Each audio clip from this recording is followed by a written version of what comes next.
I got so much motherfucking design on right now. Bring it down, bring it back, make it clap. I got 3 old thoughts, new guap, where that damn bitches on my line, and you know.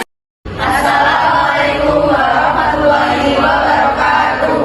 Perkenalkan, kami dari kelompok 6 dengan nama kelompok Patricia Benda, dengan nama Adis Patrias, dan dengan nama KPPD Raja Harum.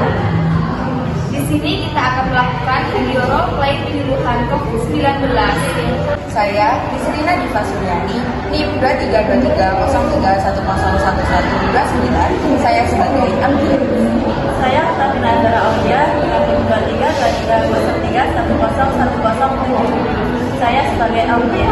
Saya Nadiba Mutahurahmah dengan NIM 2323031011 sebagai pemateri 2. Saya Rina Elviana dengan NIM 232303101110 sebagai pemateri 1.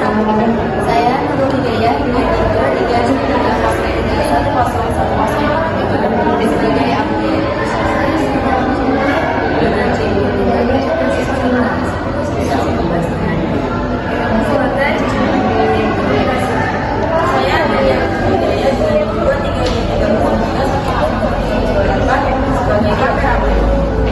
Saya Arki Bapak Pareja dengan NIM 2323 sebagai moderator. Saya Kasila Ilayah dengan NIM 2323011011 sebagai audio.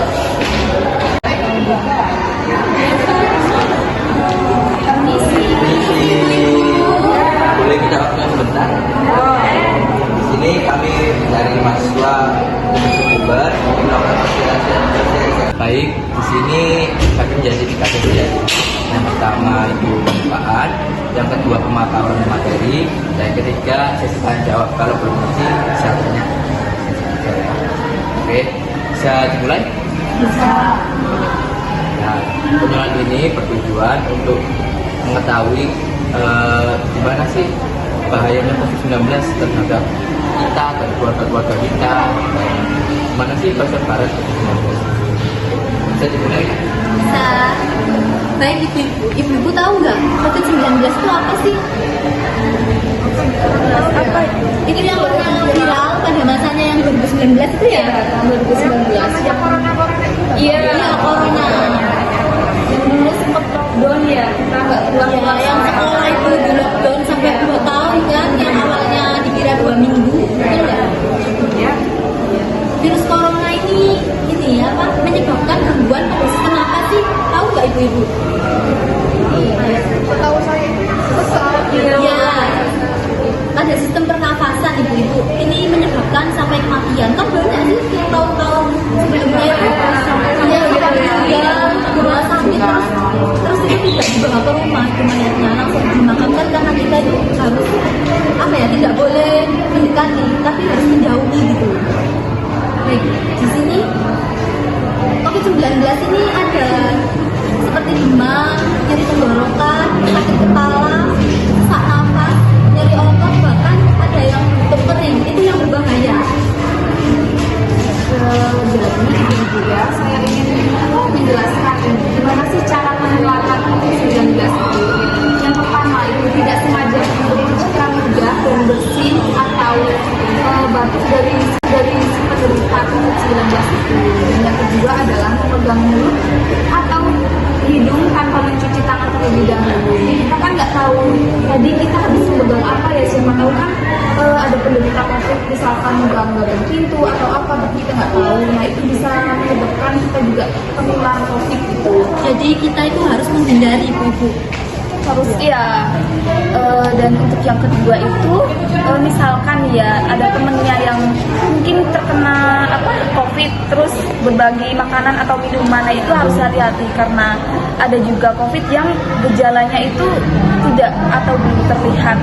Itu kan gejala COVID itu macam-macam gitu ibu-ibu. Iya. Jadi untuk anak-anak itu rentan gitu, rawan ya. Dan yang ketiga itu adalah kontak jarak dekat dengan penderita COVID-19. Jadi kalau misalkan keluarga ibu-ibu mungkin tapi adik-adiknya ada yang terkena COVID, itu harus jaga jarak minimal 2 meter. Kalau bisa ya ruangannya itu secara terpisah.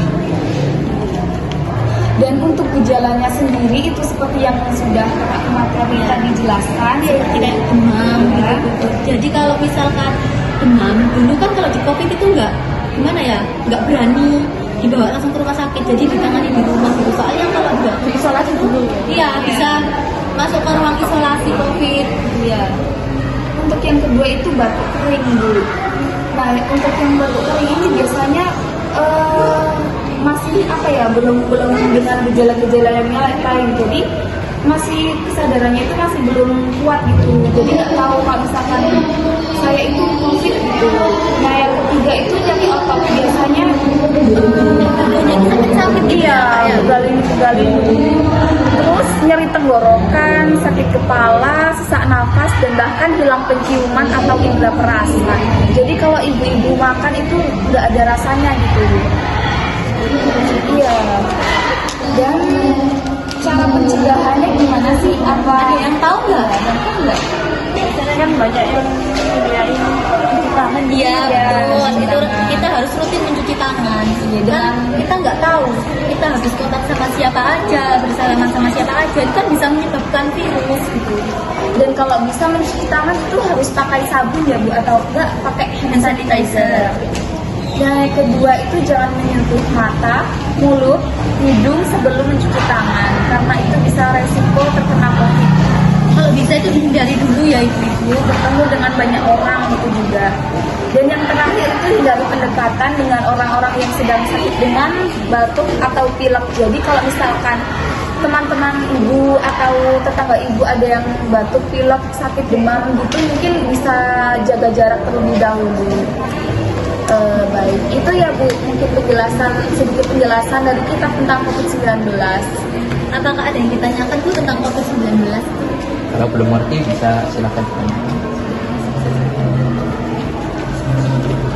Bisa dibaca-baca dulu. Dibaca-baca dulu. Ada yang belum mengerti gitu.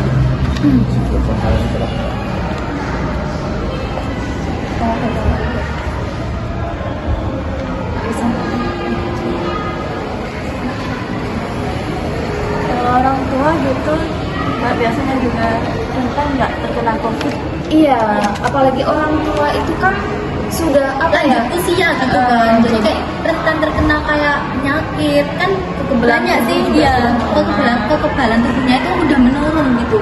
Kayak Iya, anak Iya. kecil juga. Anak kecil kan rentan terhadap penyakit gitu kan. Iya, apalagi kan mungkin nggak tahu kalau misalkan keluar ke sana ke sini, main ke sana ke sini, dan nggak tahu habis ketemu sama siapa gitu Bu.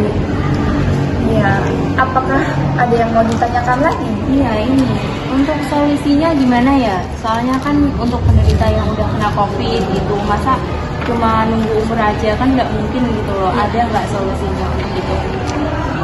Jadi untuk solusinya sendiri, kalau misalkan kita sudah merasakan gejala mungkin demam atau sesak nafas, Mending kita itu isolasi mandiri aja di rumah. Kalau memang belum parah, maksudnya kalau nggak sampai sesak nafas banget gitu, jangan ke rumah sakit dulu. Kita bisa isolasi 1 minggu sampai 2 minggu gitu. Nanti kalau misalnya mereda, ya udah nggak usah ke rumah sakit, di rumah aja.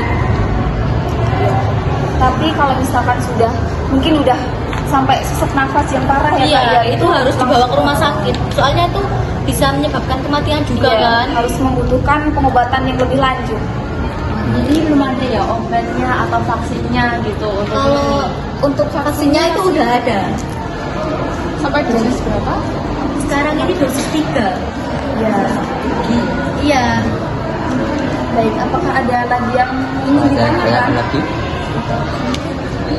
Sudah. Sudah. Ini dibawa aja ya buat baca-baca nanti di rumah sama anaknya, suaminya ya. Dan kita memutus rantai penyebaran COVID-19 ini. Oke, baik. Terima kasih ya sudah meluangkan waktu untuk kita melakukan penyuluhan. Terima kasih. Wassalamualaikum warahmatullahi wabarakatuh. Waalaikumsalam.